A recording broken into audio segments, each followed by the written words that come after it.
bose rero mu gihugu baribaza bati iyi ngingo ije gitumbuka uku, nta bintu vyinyegeje inyuma yayo. Abantu bakabona ko umenga umwitwarariko wa mbere, ko umenga ico leta yoba irondera cihuta, umwitwarariko wa mbere yoba ari amafaranga. Bakagira n'amakenga ku bihe biriko vyatanzwe ukwezi, iyo bazokura amafaranga yo kuriha izo mpapuro, bakavuga ati ivyo arivyo vyose tugiye kwinjira mu ngorane zidasanzwe. Hari mbere n'abavuga bati tugiye kunyagwa. Iyi ngingo ni ingingo ihambaye kuko ikora ubwo nyene ku buzima bw'abanyagihugu n'imiryango. Si ingingo yo gufata gihutihuti, niyo kwitonderwa igasigurwa neza, abo bose iyo ngingo yega bagategera ico leta yipfuza n'igituma icipfuza uko. Kuko bitagenze uko hazoba ingorane leta itazoshobora kwitura, kuko ivyo bibazo vy'amatongo birimwo ingorane nyinshi cane z'ubwoko bwinshi. Kubera rero izo mpamvu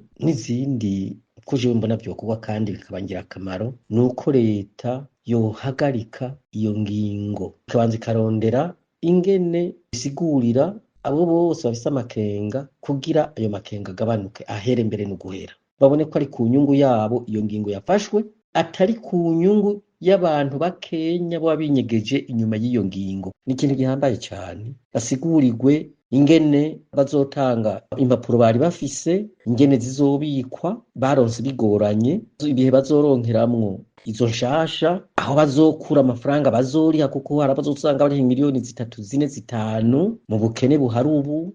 Hari ibibazo bijanye n'amatitre yatanzwe nk'ingwati mu mabanke no muri amashirahamwe atanga ingurane. Hari amatongo menshi arimwo ingorane, n'izo mpapuro ndangamatongo abantu bazotanga zigatakarira muri buriya bubiko, kuko turamaze kumva yuko ahatari hako impapuro zitakara. Ivyo vyose rero bakabisigurirwa